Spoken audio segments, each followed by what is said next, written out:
আর একটা দোয়া শেখায় দেই, ইনশাআল্লাহ এই দোয়া বললে রিজিক তো বাড়বেই ইনশাআল্লাহ। আপনার যত ঋণ আছে ইনশাআল্লাহ আল্লাহ পাক শোধ করে দিবেন। বিশ্বাস করলেন না? এই দোয়া শিখাই দিচ্ছি, এই জন্য আমাকে হাদিয়া দেওয়া দরকার, স্পেশালি আমাকে এখন হাদিয়া দেওয়া দরকার। এটা গুরুত্বপূর্ণ দোয়া শিখাই দিচ্ছি। আলী রাদিয়াল্লাহু আনহু বলেছেন, কোন ব্যক্তির যদি পাহাড়ের সমানও ঋণ থাকে, এই দোয়া যদি আমল করে আল্লাহ পাক ওই ঋণও শোধ করে দিবেন ইনশাআল্লাহ। ঋণ কেমন জানেন? ওই যে এখন মানুষ ঋণ নিচ্ছে 1 কোটি টাকা ব্যাংক থেকে, 2 কোটি টাকা ব্যাংক থেকে, হ্যাঁ, কত বছর, 10 বছরের জন্য, 20 বছরের জন্য বাড়ি করছে, তাই না? তার ধারণা এমন যে সে মারা গেলে তার ঋণটা কেউ না কেউ শোধ করে দিবেই দিবে, তাই তো? আর আল্লাহ রসুল কি বলছেন দেখেন, একজন মারা গেছেন, নবী সাল্লাল্লাহু আলাইহি ওয়াসাল্লামের সময় একজন মারা গেছেন। তো নবী করিম সাল্লাল্লাহু আলাইহি ওয়াসাল্লাম বলছেন, এই ব্যক্তির কি কোনো ঋণ আছে?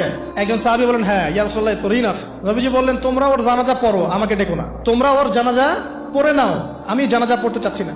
আমি এখন কেমন করে আপনাকে বুঝাবো ঋণ কত ভয়ঙ্কর জিনিস? আপনি যে ব্যাংক থেকে 3-4 কোটি টাকার লোন নিয়ে রাখছেন, লাখ লাখ টাকা লোন নিয়ে বসে আছেন, দিব্যি সুখে বসে আছেন, এমন চিন্তায় যে আপনার মৌত হবে না। আর নবী সাল্লাল্লাহু আলাইহি ওয়াসাল্লাম সময়ে একজন মারা যাচ্ছেন, তিনি বলছেন তোমরা জানাজা পড়ে নাও, আমি জানাজা পড়তে চাচ্ছি না। মানে ঋণগ্রস্ত ব্যক্তি জানাজাও তিনি পড়তেন না। তারপরে একজন এসে বললেন, ইয়া রাসূলুল্লাহ, আমি তার ঋণ শোধ করে দিব, তার যা ঋণ আছে আমি শোধ করে দিব। তখন নবী এসে জানাজা পড়লেন সাল্লাল্লাহু আলাইহি ওয়াসাল্লাম।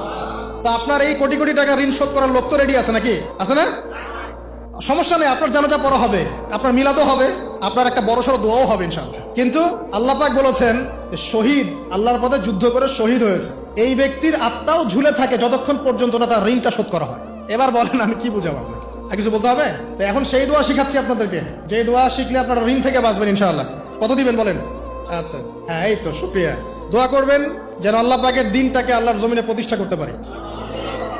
আমার সাথে বলেন, দোয়াটা হচ্ছে, আল্লাহুম্মা ইকফিনি বিহালালিকা আন হারামিকা ওয়া আগনিনি বিফদলিকা আম্মান সিওয়াকা। এই দোয়াটা ছোট না? এটা মুখস্থ করবেন, সেজদায় পড়বেন, নামাজের সেজদায় পড়বেন, আত্তাহিয়াতু দরুদ শেষ তারপরে পড়বেন, নামাজ শেষে হাত তুলে করবেন, যখন তখন শেষ রাতটা করবেন, ইনশাআল্লাহ দেখবেন আপনার ঋণ বলতে কিছু থাকবে না ইনশাআল্লাহ। যদি থাকেও, বড় কোনো ঋণ থাকেও, আল্লাহ পাক অন্য কোনো মাধ্যমে এটা শোধ করার ব্যবস্থা করে দিবেন ইনশাআল্লাহ। ইনশাআল্লাহ লালমনিরহাটের 100 একর জায়গায় যত ধান হয়, এতগুলো ধান যদি আপনার আমল নামায় লেখা থাকে, মানে আপনার আমল নামা তাকদিরে আপনার তাকদিরে যদি লেখা থাকে যে আপনি 100 একর জমির ধান খাবেন তারপর মরবেন, আছে না লেখা? একটা দানা কম বেশি হবে?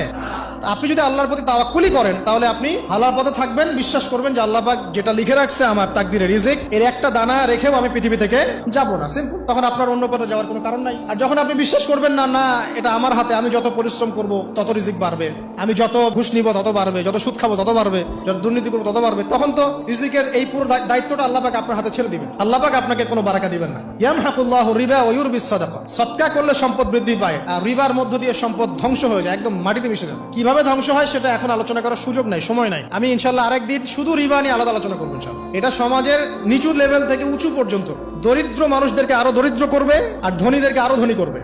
সম্পদ এক শ্রেণীর মানুষের হাতে গিয়ে জমা হয়ে যাবে, সবার হাতে সম্পদ এভাবে সার্কুলেট করতে থাকবে না। আর যখন আপনি জাকাত ভিত্তিক অর্থনীতি চালু করবেন, সদকা করবেন, হালালে থাকবেন, ব্যবসা করবেন, তখন সম্পদ এক হাত থেকে আরেক হাতে ঘুরতে থাকবে।